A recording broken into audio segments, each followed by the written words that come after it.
Okay, that may have been a little bit dramatic, but I cannot stand the taste of herbs. They're so potent.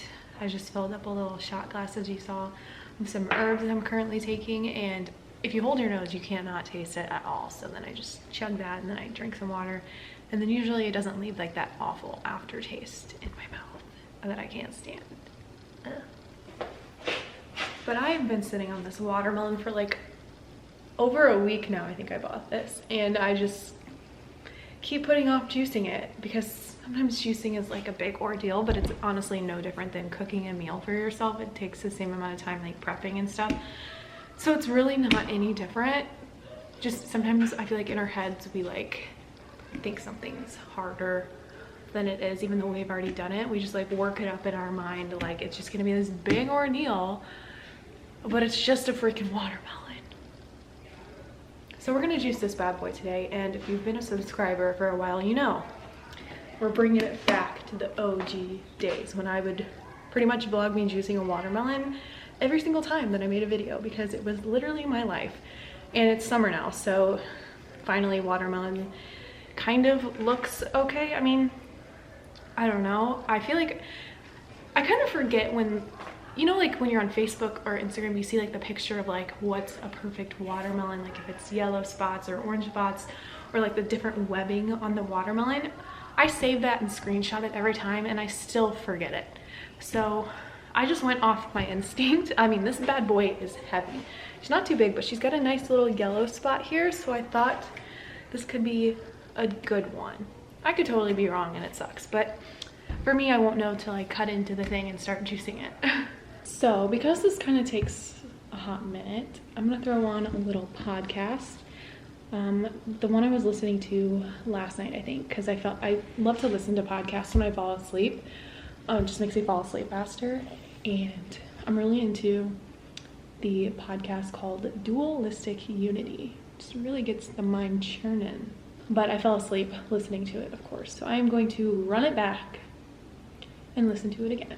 And to be able to see there is a potential to be learned, like a lesson to be learned in every interaction you have, every person, things to be learned from. And so when you come back to that recognition that it is an even playing across the board, and there isn't this idea of hierarchy, you start paying attention more and more to every interaction you have. We're so quick to label different experiences and measure different experiences, like, oh, I'm going to pay closer attention to how we value someone else and how we value ourselves, are merely perceptions inside of that. They're merely our opinions. There is no objective value measurement system. You know, we try with the social credit system and shit to come up with something like that, but it doesn't exist in objectivity ever.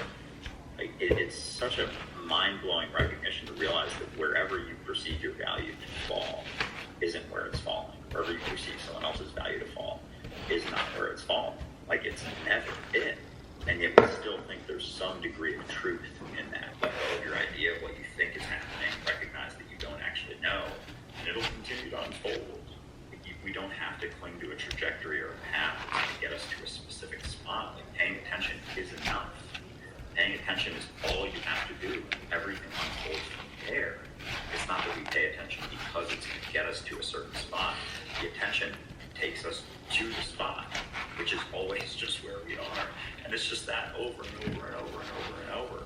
Well, there is no path. There is no trajectory. It's just you paying attention, and the more you prioritize that, the more full your life is going to be inevitably, because you're actually there for it, actually living it. It's just about letting go of all those limiting ideas that keep you from recognizing that you're already everything you've ever wanted. Like right now, you're already everything you ever want, and it's just about letting go of everything keeping you from being able to clearly recognize that. And then once you do, it's about doing what you want to do in freedom. Like, everything changes and nothing changes. You keep doing the same sort of thing, but you're actually doing it in freedom. And a lot of the things you spent a lot of energy trying to do, because you're trying to build an idea yourself, trying to become more, don't seem as important, because those weren't actually the fulfilling things. You were doing them out of this obligation to try and build an idea yourself. Now that means I've backtracked when really it's going through comfort is waves, and it's just how much we fight those waves as we go. It's that shifts. It's like you just stop fighting it. It doesn't mean that it doesn't continue to happen, but it doesn't have to handicap you. It doesn't have to hinder you to keep moving through it despite the discomfort. And the degree of connection you can build. Like there's so much to the experience of discomfort, uncomfortable things, like putting yourself into those spots, because that's where the most learning happens. How many people, second half of their life, they get comfortable in a certain spot, we learn very little. The most we get learned is learning there, relative to everything else is incredible. We're just in a spot of uncertainty. There's nowhere to get. There's nothing to become. There's nothing we have to be. We're just in that spot of being intended to be really hard. And it's why we think that's where the most learning happens. And then we get stuck in a spot or stay in a spot and it's something very comfortable, perceived to be, the best for us. Get the is the worst thing ever. We just have to avoid that. Whereas that is one of our greatest teachers, and it is not to be avoided, it's to be experienced and embraced, and just, if anything, let go of the idea that it's something that should be avoided. And you're going to step back. So not going to be so much that's going to hold you back. Well said. Absolutely. And I think that's the thing. Like, this is why we always caution people about white knuckling meditation, as it were. Is that, that's honestly, you can get in your way. You're always running for that calm oasis where you're not taking what that loop is. But until then, we just keep running in circles from one identity to the next. And we have a different conversation. But until you get there, there's not a fucking thing I can do for you. Not a damn thing. And then after you get there, I don't have to do anything for you, which is beautiful. All I have to do is relax and work on myself, and that's all I've been doing anyway. So I find it really laughable and beautiful at the same time that we can be sitting in one of these locations with a group of people in the backyard, relaxing, letting go of the reason that we hold off the world, the reason that we have all of this fear of everything, and just be a little bit more. Stop trying to be anything, and that is unity. Because I always find this funny. It's like, oh, well, you're not being very pleasant. That's not a very unifying thing. It's like, I don't have to make things unified. They are unified. Like, that's the whole point. I'm like, there's nothing I can do that's not unifying to some degree. It just kind of comes down to whether or not you recognize your place in it. That's all. Ourselves as well. We don't recognize that this is already unity. Like even the question of like something being more or less unifying isn't that's not the spectrum right there. It already is. You can't do something separate from what is that isn't unifying, because you're an expression of unity. You are an expression of the whole, and so we maintain that perspective of ourselves. And we get caught in that thinking that, oh, I have to do something in order to become complete, in order to become worthy. And so it's as much as a detrimental to your life that it changes. Sometimes we get a lighter idea that a wrong decision that's going to keep some attention for what's right and wrong, and there's less attention to be paid to the situation that actually allows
Okay, as you can see, I almost got 4 full glasses of watermelon juice.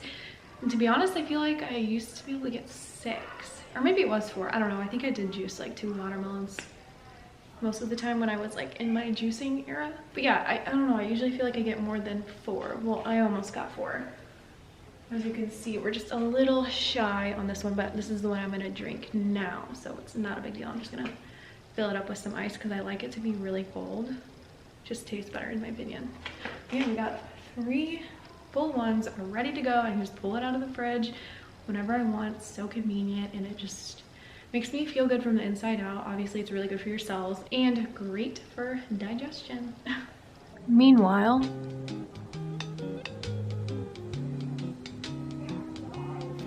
Will usually loves watermelon as well. So I'm gonna give him this tiny little bit to see if he's into it, because I ain't wasting no watermelon if you don't want any. We're gonna do a little taste test if you're into it or not. Okay.